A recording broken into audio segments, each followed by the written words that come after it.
I actually really do think every young adult in Britain should have had to think through the texts about ancient Athenian democracy at some time or another. It would enable them to create much more critical responses to what's going on in their political system and maybe even advocate for change. I said yesterday that I was going to show you a couple of links so I don't have to, where I've made films. I've decided to do some ancient science. But last year I did 3 places in Athens. Aristotle's Lyceum, which I use as a hook for talking about Aristotle's philosophy, which doesn't particularly feature on classical civilization, though I think it should. But I did also do, there's a Theatre of Dionysus, and the 4, I focus particularly on Antigone, actually, which I know isn't currently on the syllabus, but the Theatre of Dionysus, 2/3 of it's actually about the actual theatre, the physical space, different vases, and all the rest of it. They have very high production values at Gresham. You know, I'm not saying our cameramen aren't wonderful, but they film them really, really well. And you know, I'm very pleased because it's up permanently now. There's a lot about slavery in the one on Aesop. The Age of Tyrants. Now, I was doing it through popular culture that year, so I'm actually the first 20 minutes is on Gounod's opera about Sappho, but I only use that as a hook by... I want to take you back first to 1851, and it's April 16th. By a quarter of the way through it, I'm talking about actual ancient symposia and... Can't find. There's lots more. Anyway, there's lots about Sappho. This has got a very great deal about Homer. Who was Homer? How were the texts put together? Yes, there's hooks to the movie Troy, plenty of them, but I only use that as a springboard, and actually because a lot of your kids far more will, I think, know the movie Troy than will know Gounod's Sappho. So, you know, I aimed them. I have 16-year-olds coming to these lectures. But more relevantly for the current session is this year's, I started at the Keramikos. It is all about the very bit of Thucydides.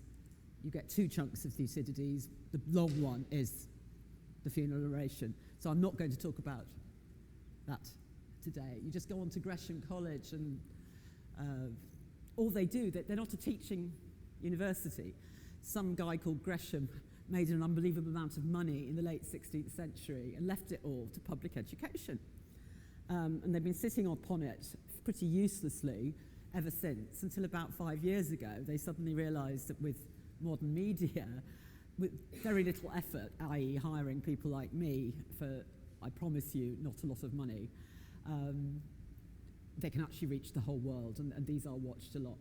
There's plenty of other subjects up there. There's a brilliant one on democracy by Paul Cartledge, on democracy in general. You know, there's other classics. There's a couple by Mary Beard, but I am proud of what I've done. You know, that I worked very hard on them because I knew that they'd be up there forever. I even went to an unusually expensive hairdresser. Okay, so let's have a look next at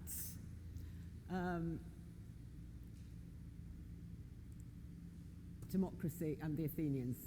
Okay, now there are several core topics people need to learn about, including Solon, Pericles, but by far the most important in terms of the whole course and fitting it together is Cleisthene, without a doubt. The revolution, the getting rid of the tyrants in the late 6th century, the facing off with Sparta, who had vested interests in keeping Athens non-democratic, threats already from Persia, meant that those who supported introducing a democracy at Athens, in particular the aristocrat Cleisthenes, who I think genuinely believed in democracy, implemented the most extraordinarily sophisticated model. They must have been planning it for years. This was not something ad hoc. Oh, look, we've won a revolution, let's bring in a democracy. The thought that went in to breaking up, basically, in terms of Athenian identity, the identity of all the people living in Attica, which is a large city-state with a great variety of economic bases, from the seaside industry, shipping and fishing and cargo, to some very conservative old farmers in the hills. You know, it's a very wide range of different people. They had to smash up the old class-based identities as much as they could. They had to smash up the clan-based identities, because people very much thought in terms of being part of very big families, big extended families. And they had to create a new identity, which was we are all Athenian citizens, which was paramount. And the unit that Cleisthenes and whoever his advisors were, they decided there was a pre-existing unit that they were able to leverage for that, and that was the deme. The deme is a geopolitical area, often translated parish, right? It means the place that you live, and in each place that you live there will have been some amount of cross-class content, though some of them, of course, just like different areas of London, have got, different boroughs have got identifiably different kinds of people with different kinds of wealth living in them. So there are 139 or thereabouts. That figure you probably need to say, get your kids to say probably. It was around 139 demes, can't be more than 2 or 3 more or less. And so what Cleisthenes decided to do was that people were actually, he made it the law that people, when asked sort of who they were, their primary identifier was not their father's name. So I would no longer say, I am Edith Hall, Stuart Hall's daughter. I would say, I'm Edith Hall from Woollerton in Nottingham. Yeah? That became the primary identifier. In Aristophanes, you'll find when people say, who are you? They tend to say both. So people didn't drop the patronymic, but the demonymic became paramount for political organisation. Absolute masterstroke. So you've got your allegiance, yes, to your close neighbours, and you did certain things with them. There are certain mini festivals. When your child is born, he gets registered. The girls don't, the boys do, but in the deme, you know, that's the sort of, like a London borough, very important for all kinds of identity matters. But then what he did was create a system where each of those 139 demes got paired up or partnered up with other demes which were in different parts of Attica, so that everybody had to form a big tribe with all these 139 are divided into these great tribes of Attica, which included people from other demes of quite different economic base.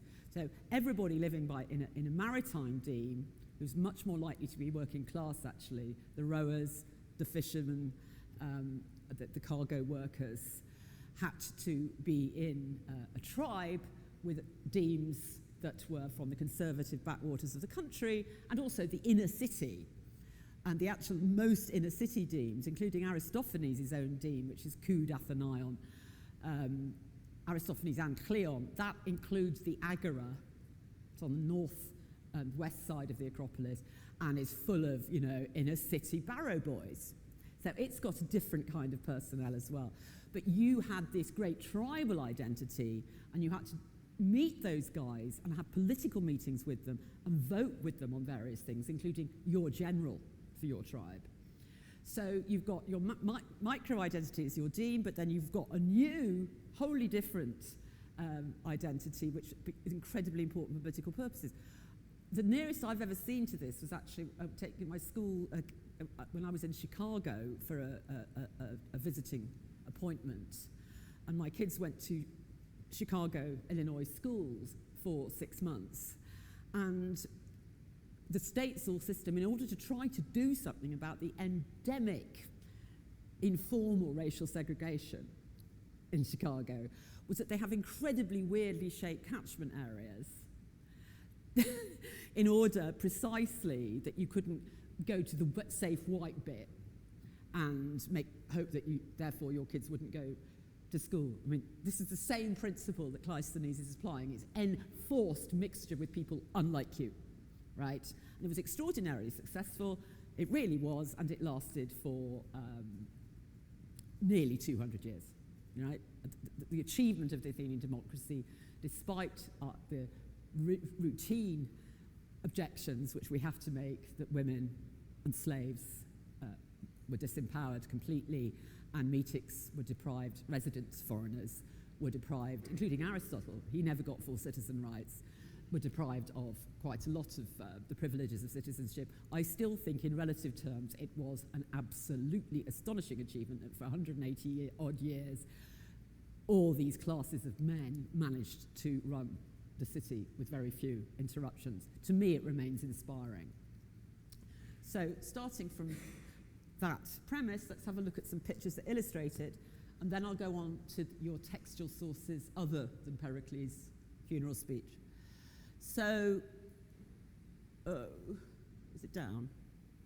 Here he is, Cleisthene, as imagined, architect of Athenian democracy, though, as I say, I think he must have had a great number of advisors from all over the Greek world. There were other city-states thinking of introducing democracy, or with experience in at least giving the demos more power, expanding the assembly and so on. And he is rightly to be celebrated. So these are the fundamental reforms.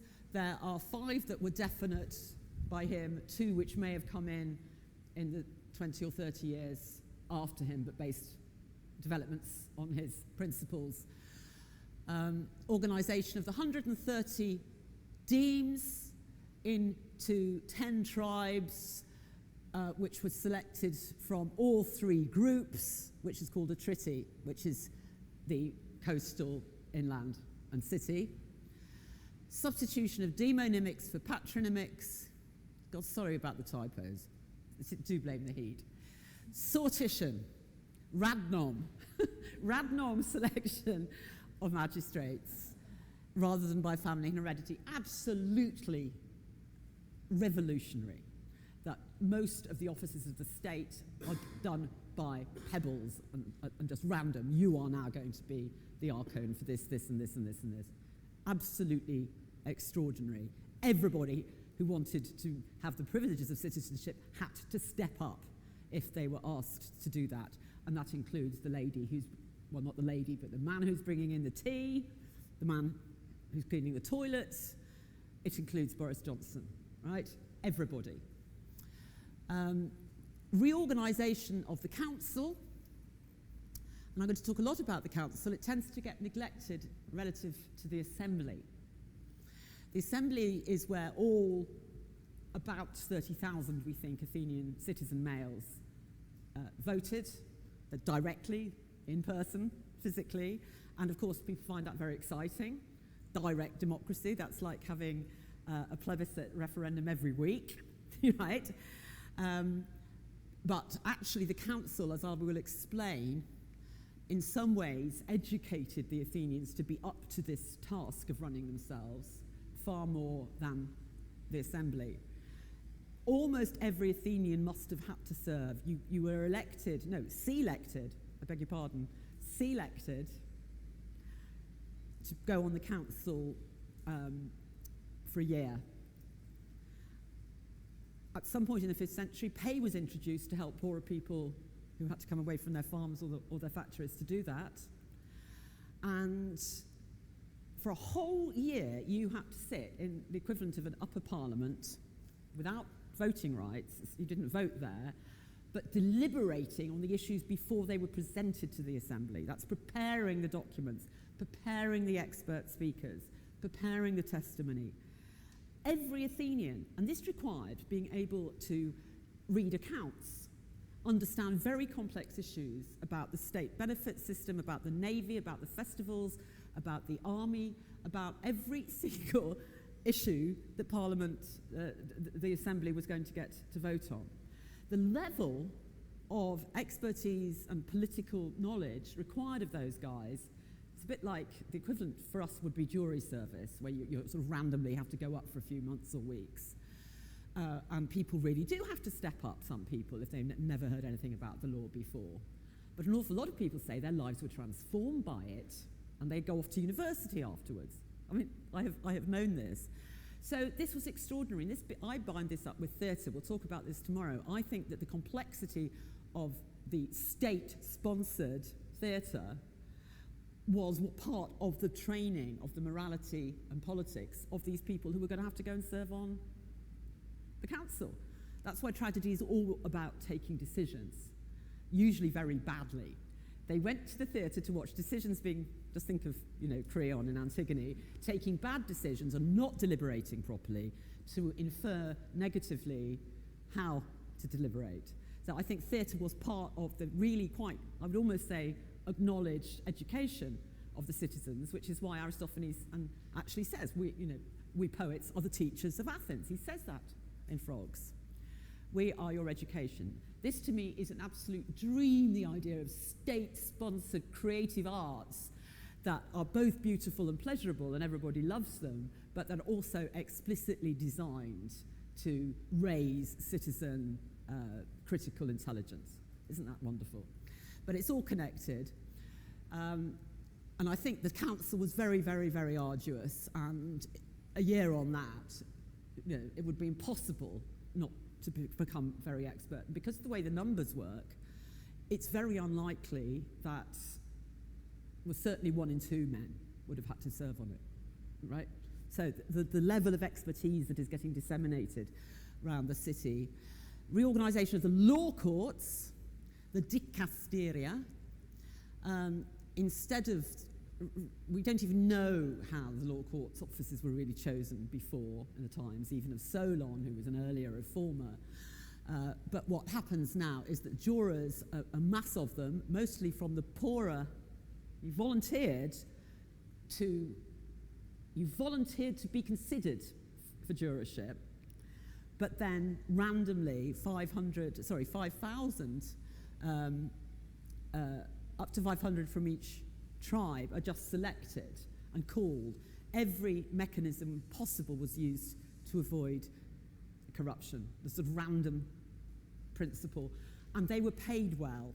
That is why Aristophanes' wasps is on your text. I'm not even going to talk much about Aristophanes, but the source for why poor Athenian men loved jury service, especially the older ones, who were perfectly happy to sit around all day. Okay, it's a comic version, but actually you get a really strong sense. Cleon gets entertained, informed, feels he was wielding real power, because he is, and is paid well, and gets fed, right? It's a fantastic thing to do with your OAPs, right? They will get a sort of gerontocracy. You'll get if you put too much power in the hands of the old people.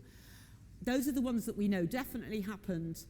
The Assembly must have had legislation passed about it, but we actually don't really hear about it. But we know it started convening for every registered citizen, and you proved your eligibility through the Deme register, which was the equivalent of a birth certificate in your Deme. Yeah, that's how anybody who could prove that they were born of an Athenian father at this stage. Pericles later added mother as well. But at this stage, for 50 years, it was just father in the Deme register. He had said, "This is my son," on the 10th day after the baby was born. Even if he later found out that that child was not his and his wife had been naughty, if he'd registered on day 10, that was immovable. The father got 10 days to decide whether to accept a child. Some of them got exposed, some of them got, if they thought their wife had been unfaithful, goodness knows what happened to them. But the ones they had said, "This is my son," on day 10, would have the rights of citizenship forever. So it's clear that something had happened about the Assembly, and it started to meet very regularly We know that from the accounts of the Persian Wars. And the two that we don't know whether they came in under Cleisthenes, but his work laid the groundwork, were ostracism. And I'm not going to talk a great deal about that. The pages on it in the textbook are excellent. Ostracism is a very strange sideways addition to this whole system because it isn't organised on any kind of tribal basis. It is only about being an Athenian citizen, right? Once a year, the assembly was asked, would they like an ostracism vote? Right? Routinely, that was in the minutes, right? Usually they said no. Sometimes they said yes. And I suppose you could therefore say that an influential person could foment hatred of an individual in order to get one through. But at least 6,000 people had to write the same name on an ostracon, which is a little bit of pottery, which was cheap. And it had to be 6,000. And the person who was ostracized didn't lose their status or their money. They simply had to go into exile for 10 years. It was a defusing conflict mechanism. When people felt things were going badly or that somebody was a troublemaker, most of those who got exiled, and we know ostracized, only happened in the 5th century. The first one is in 487, and then at about 50 years, there's 12 of them that we know about. Almost all of them were suspected of oligarchic or tyrannical leanings, that they wanted to subvert democracy. You know, they were related often to the Pisistrated tyrants who the democracy had usurped. So it's a very good one to discuss with your kids because you can actually get them to do ostracism, not on who they'd ostracise from their class. That's bullying. But certainly they could say with popular culture or politics, might be fun. You just ask them, or write down the name of the one person you'd like to leave Great Britain for 10 years, not in the classroom, and see if any pattern emerged, because I bet it would. Okay, and the system of the 10 generals. The general is elected by his tribe.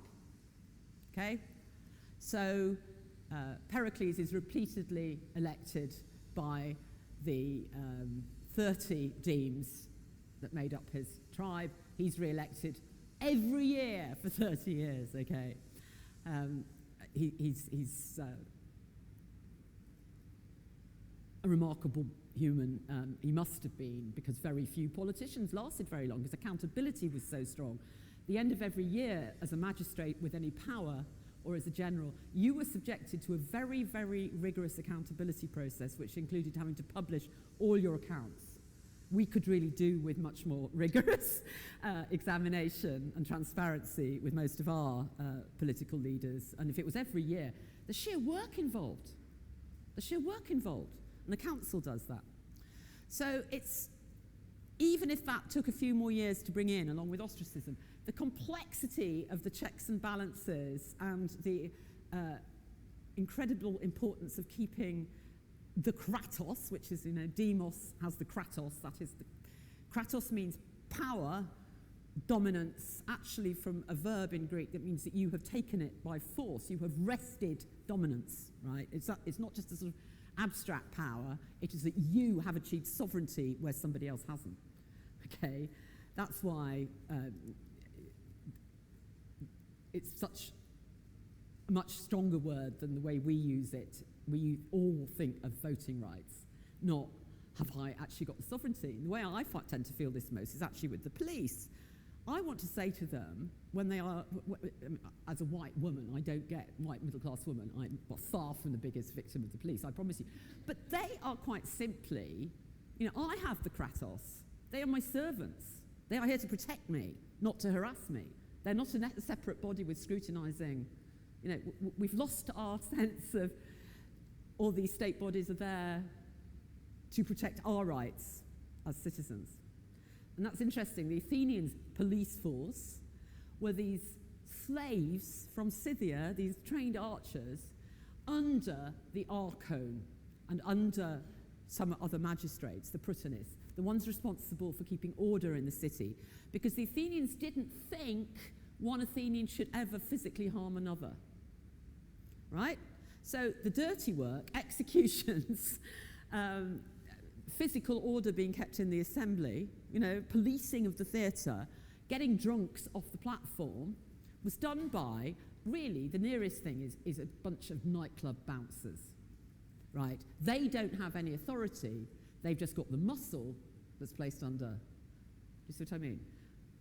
So even though my grandfather was a London Metropolitan Police Constable all his life, I have very strong views on the way the police operate, partly because of thinking about Athenian democracy. This is the city centre. I found this incredibly useful for teaching from, and of course this PowerPoint is available to you. This is coming in as if you're coming in from Eleusis. So from the northwest, it's actually the way that everybody entering Athens from northern Greece by land had to come in. Those of you who've been to Greece will know about driving out that long motorway up through Elefsina, Eleusis, to get to the to get to the Corinthian Canal and so on. So if you're flying in, as the Iranians would have flapped in from Delphi, you get to the centre of Athens, you've got the Acropolis up there, the sea's over there. This is the Agora, and this is Aristophanes' deme and Cleon's deme. That's the absolute buzzing heart of the gossip and the talking and the philosophers and the commerce, and all around it are the important buildings. So there's a bunch of law courts here. Can you read that? Maybe not. Can you see it? The central Agora. The theatre's just over the hill. Can't see the theatre. But the Bouleuterion, the council chamber where those 500 sat to deliberate, is right there. More law courts. Here is the monument of the heroes of the tribes, which we'll be going on to in a minute. Here is the Strategeion, which is where those generals, who weren't just military generals, it was more than that, hung out. Can you see how they're all within a few meters of each other? And ordinary citizens are right there. They're not being kept back by railings and sort of Persian king's gardens or something. They're their buildings. The other really important ones there are the Pnyx Hill. They walked up all the way up there they were taken up by the Scythian archers with red ropes. They were herded for assembly time because I shouldn't say being Greek in front of Pantelis, but they really like to talk to each other in the marketplace, and actually getting them up there. You've all done this with kids, trying to get them into an assembly room or something. What you need is a bunch of Scythian archers with a big red rope, all right? And you herd them up. So that's the Pnyx, and it's quite an effort to get up there. Here is the Areopagus, which I will talk about a little bit more in a minute. That's on the other rock, the other big rock, but not quite as big as the Athenian. So all the legal, deliberative, military, the Monument of the Heroes is crucial because information for members of each tribe was posted underneath the hero of each tribe. So you had to go in to Athens to find out whether you'd been enlisted for next year's campaign or whatever. And the theatre and the Acropolis is at the religious heart. All of that is there. You go around to the sanctuary of Dionysus, underneath the sanctuary of Athena and Poseidon. So I think getting the kids a real sense of this cluster of the middle of the city. And this is two more images, equally important, though, is the relationship of that inner city to the Piraeus, which is the port, and it is, the Athenians are very, very aware, especially in the so-called old oligarch source, it comes through extraordinarily stressed that that's where the very, very large contingent of working class rowers lived. Actually, it hasn't changed that much. Piraeus still has quite a reputation for, doesn't it? It has a similar reputation. I once knew a sea captain who was actually embarrassed about being from the Piraeus, even though he'd now bought himself a villa on Kefalonia. It's very lively. It's changed quite a bit. But this is where all that amazing naval stuff went on that Athens ran its empire out of, and it's the long walls that were built in order to protect the citizens were directly protected the route out to the port. So that is equally important. I've put on the symposium just because there's some Plato we'll be looking at in a minute. This is a very good, I think, reconstruction of what the assembly on the Pnyx was like. This picture was in a children's educational magazine called Look and Learn that had wonderful pictures of the Greeks in sort of 60s and 70s bright colours like that, which was one of the main reasons I became a classicist, because I just loved this thing so much. But that is a good enough reconstruction, I think, of the speakers up on the platform. I can't see any Scythian archers, actually. We should have a few Scythians keeping order. And they did. Oh, there he is. I tell a lie. Can you see him? There he is. He's the archer. He's up there, blue trousers. He's up there to stop anybody drunkenly trying to get up on the assembly and attack a speaker who's saying, right, you have to get past the Scythian to get up onto the platform. This is just a reconstruction of Agora sort of life, market stalls. I think it was probably a lot fuller than that.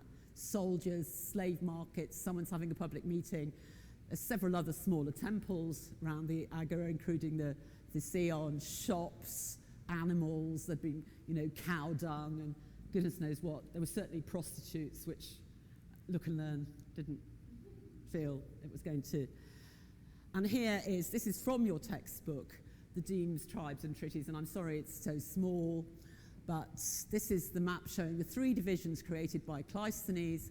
Number 1 are the coastal third in one really long bit, and then one there.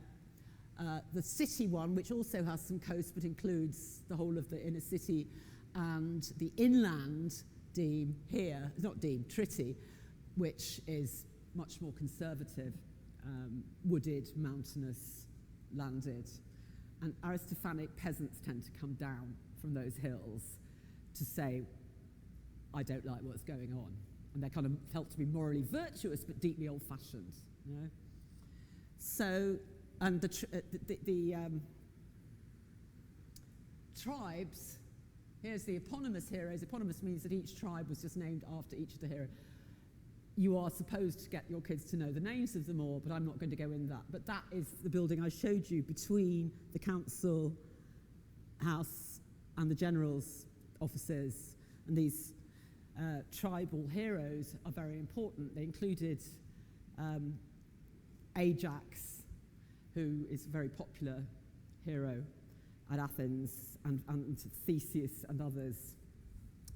So is that all I've got on my... Yes. So this is the basic life that we've got. God, have I already been going on for 45 minutes? It's so difficult. I've done a summary of all your texts in this handout. The last page, as I said, the heat just finally did for me this morning. Please, Aristophanes, on page 7. I was about to do summaries of all the bits of Aristophanes, and I haven't. But basically, for the assembly, you want the Acharnians and the assembly women texts. That has people speaking out or preparing to speak in the assembly. For demagogues and for the council, you want the knights. For the law courts, you want the wasps. For the sailors, Piraeus, you want the frogs. Okay? There is a logic to it. It's not been badly put together, this one, I have to say. I thought it was when I looked at the specs. When I actually then read the textbook, I was able to see the logic behind it. So under prose text, staying on page 7, there are 2 prescribed drama texts. One of them is extremely short, but I need to talk about it for 5 minutes. The other is longer, and Oh, that's me and my fan. I'm flapping everywhere. I have to mention the Areopagus, the institution that Cleisthenes' reforms left, I think, unfortunately untouched. And it may have been because he had to get a compromise through. He'd got to keep the aristocrats on side. This reminds me a bit of, Jefferson and Hamilton and slavery, that at some point the founding fathers realised the urgency of getting a document they all agreed on so they could break with Britain meant they were going to have to let some things go. That's the positive spin. But I think this is what happened about the Areopagus. It was just too contentious. It was just like the worst kind of hereditary members of the House of Lords, but with more power. The Council of the Areopagus, Hill of Ares is all the Areopagus means, had powers we're not terribly clear about, but they seem to have been able to overrule some of the assembly's decisions or slow them down or overtake them very considerably. Yeah? They also adjudicated in cases of serious homicide, first-degree murder, that kind of thing. The textbook will tell you what we do know about it, but it's fairly unclear. So what happens is that by 463, so that's 44 years later, the non-aristocrats in Athens had got very, very angry about this. And a man called Ephialtes, who's very obscure, led a revolution to take away the powers of the Areopagus.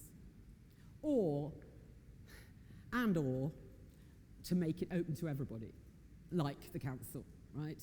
Something like that. There was, for the first time since the Democratic Revolution, actual violent civil war in the streets. I mean, it was appalling. People died. Ephialtes was mysteriously murdered, which really angered the lower class people of Athens. Their hero was actually murdered. His assassin was never found. Nobody was ever convicted of it. They do seem to have won, though. They got the powers of the Areopagus reduced to only adjudication in the cases of homicide. Right? That is what Aeschylus' Oresteia is all about.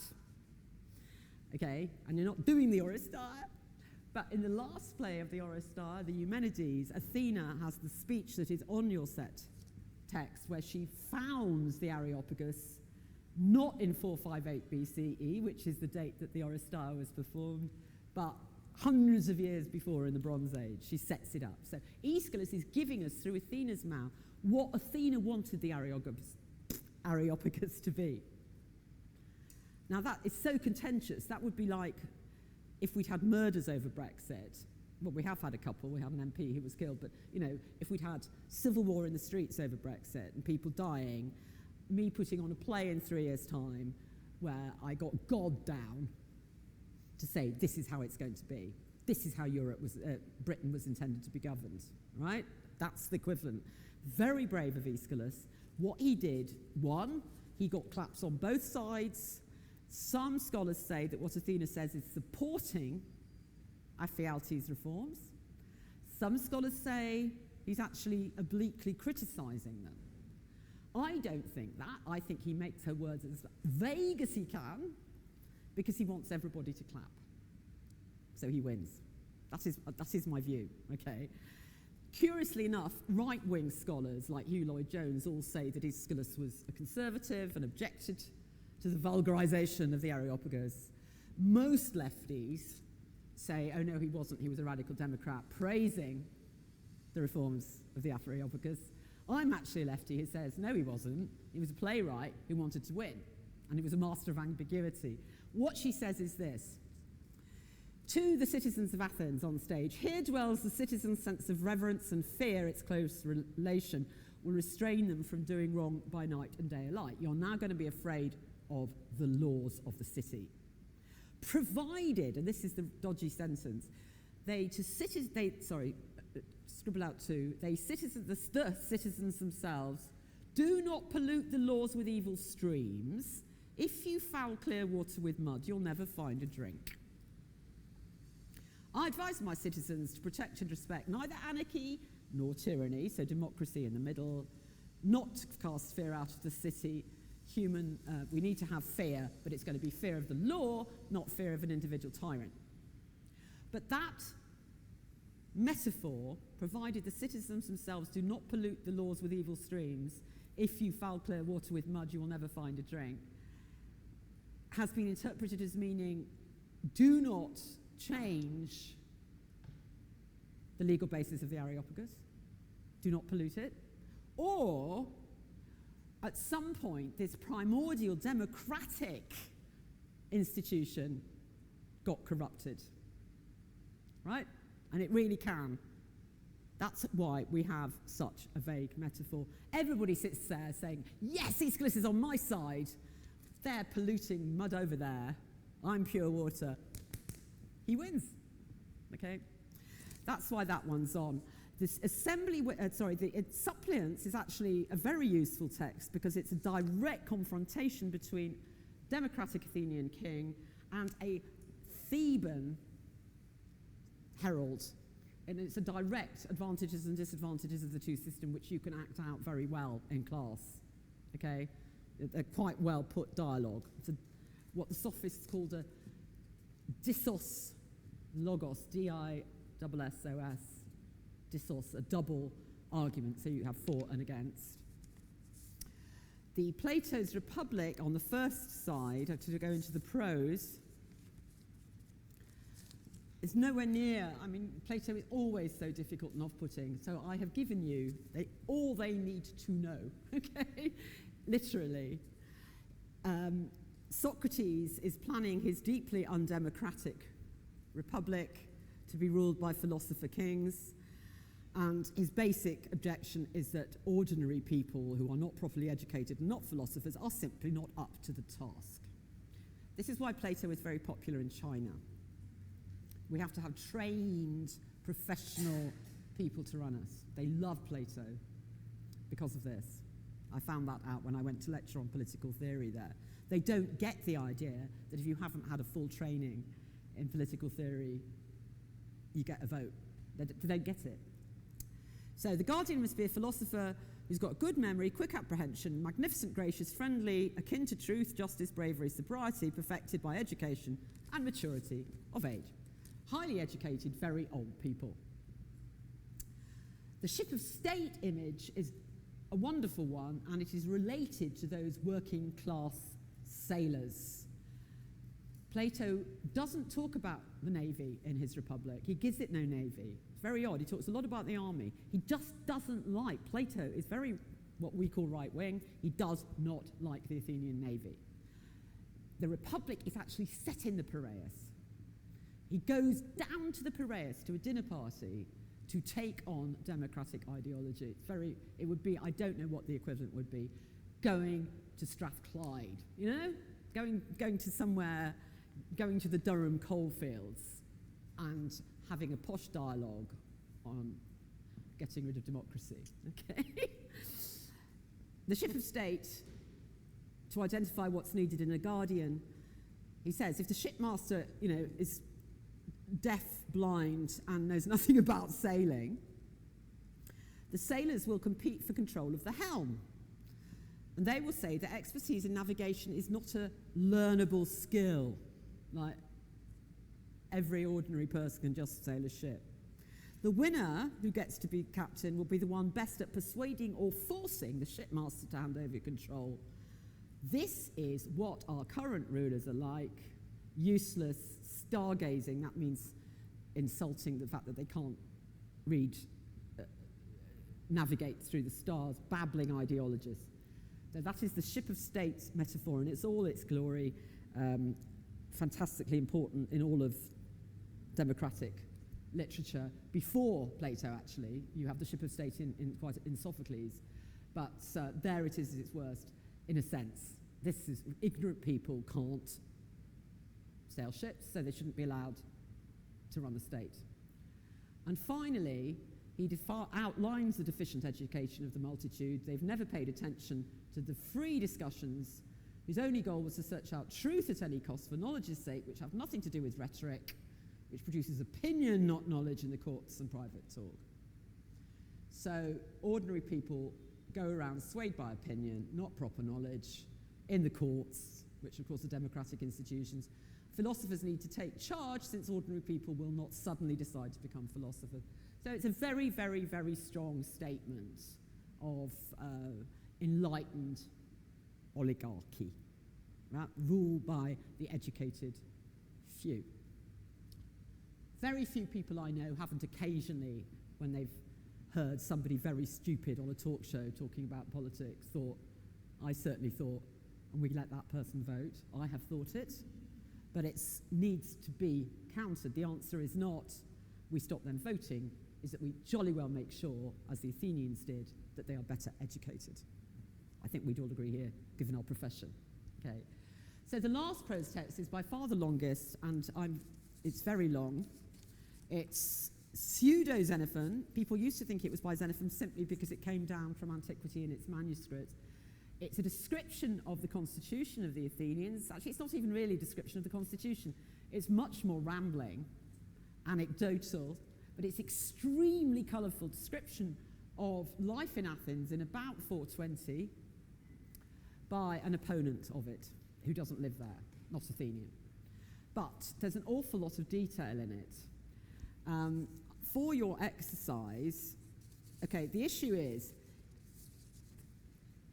like all the most interesting texts in classical civilization, it is a difficult one to read.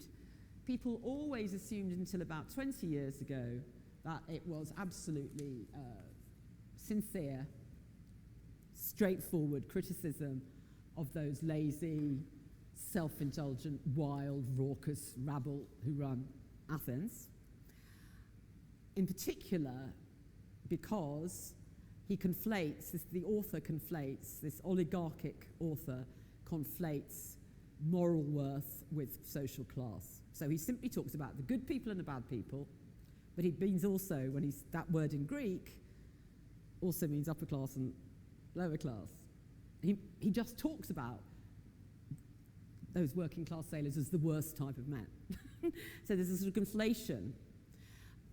I think it probably is genuine. No, it is a genuine treatise from 420. I think it's sincere. However, some very eminent scholars said it says too many nice things about Athens. It's a very clever way of pretending to criticize Athens while actually extolling it. Are you with me?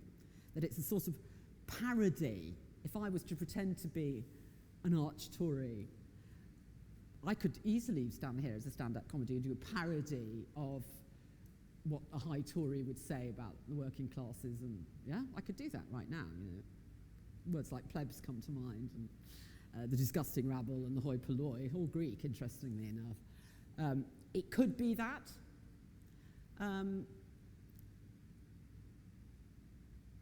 I want you to read as much as you can in 10 minutes, but it is far too long. I've given you all of it. Let's just say down to, pages 1 and 2, and see whether you think we can use it as real evidence of the criticisms of Athens, whether you think we can use it as real evidence for actual reality of life in Athens, and how a proponent of democracy, someone like Pericles, might counter the objections. The one I've just said, that the assumption that poor people are immoral is the obvious way in. But you could then say that it's like a lot of Socratic dialogue. If you think it's an ironic, doublespeak, then you could say that he's actually trying to get you to say that. He's trying to push you into a position. I think that is to overthink it myself, but you need to get your kids to... He does say some really nice things about what a lovely time they have with all those festivals. So shall I give you 10 minutes to do that?